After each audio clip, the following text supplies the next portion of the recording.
Namaste friends. I am Vaidya Ishwar Chander, residing at Bengal Township in Punjab in India.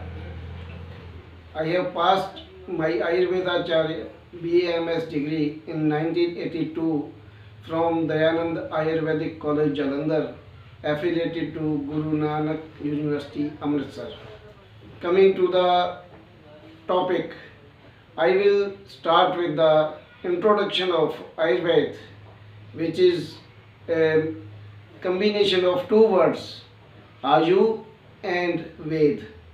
Ayu means life and Ved means knowledge. It means the knowledge of life is called Ayurveda.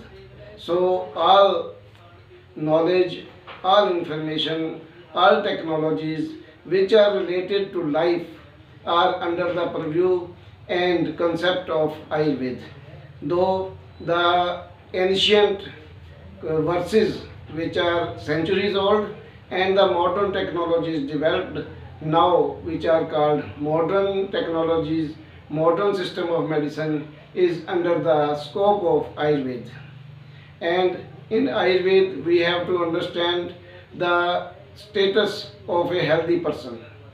The healthy person is described very beautifully by our Rishi Sushruta, who is the first surgeon of this word. Samadosha, Samagni, Samadhatu, Malakriya, Prasanna Atmendriya Manah, Swasthamiti Abhidhiyate.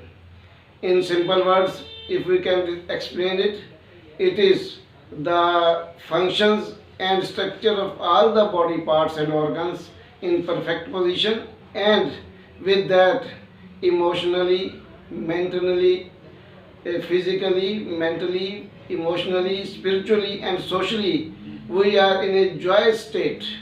The joyous state is very important in this line. Without the joyous state, the health is not complete.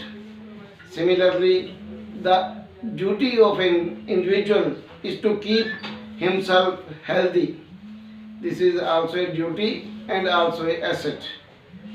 In Ayurveda, the ultimate aim of life is described as salvation. Salvation means moksha.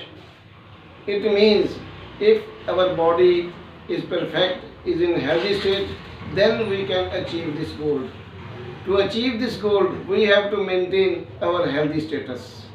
And the basic principle of Ayurveda is like the philosophy in Indian darshans, Indian philosophers, the Yatha Pinde Tatha Brahmande. As it is in universe, so it is in the body.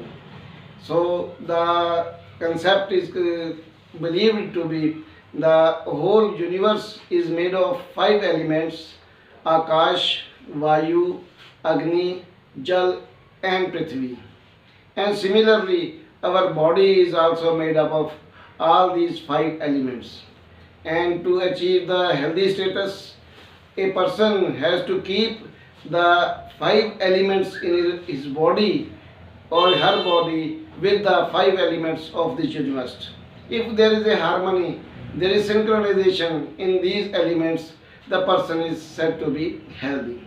And to achieve that goal, this goal, the Ayurvedic saints and rishis or scientists have described a very useful our daily routine, which is called Dinacharya. And then there is Ritucharya. And for mental and health and spiritual health, there are Sadvrits. If we follow the Ayurvedic principles, we can maintain our healthy status up to optimum. The routine starts with the awakening till sleep in the night.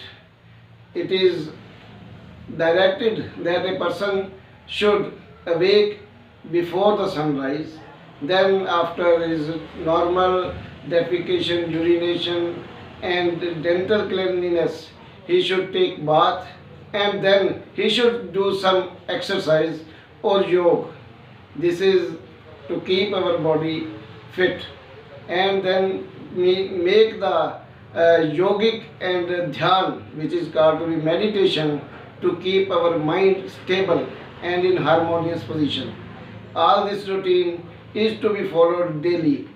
Similarly, we do both mental and physical activities daily to keep our livingness, and in this process we pollute our environment.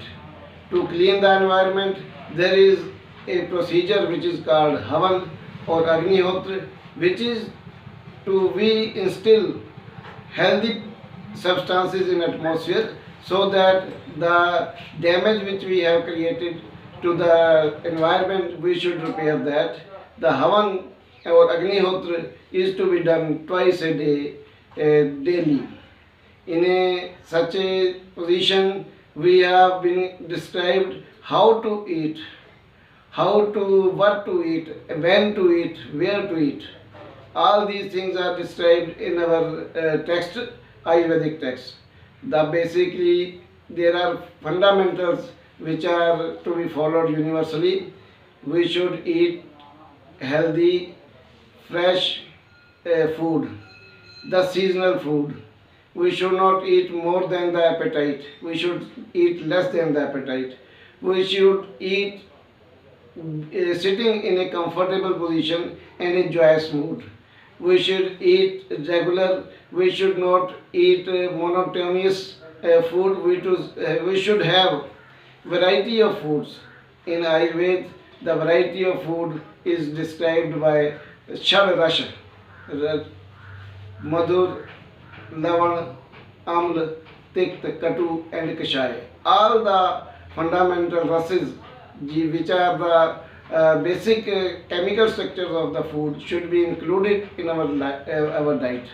There is no concept of calorie calculation, but it is given in our books that how can we judge that the food is okay. If we are able to do our daily work, if we sleep well, if we defecate well, if we urinate well, all our physiological functions are well and in routine, then the food is okay. So the fundamentals of Ayurvedic system are more practical than the complicated calorie calculation system. Similarly, there is a direction for how to do exercise. If we feel fatigue and not working after the exercise, it is over exercise. So we should calculate our strength and do exercise accordingly. This is as per described. Note the hourly description, 1 hour, 2 hour or half an hour. But when you feel weakness or when you feel fatigue, we should stop our exercise. This is the principle of Ayurveda. And similarly, after this, we have to follow the Ritu Charya, means seasonal changes. If there are seasonal changes, like if there is winter, we should wear warm clothes. If it is summer, we have to take more water. So we have to follow the Ritu Charya. When there is a change in season, we have to change our daily routine. And for mental and spiritual health, there are sadvrits. Sadvrit means the good habits and good characters.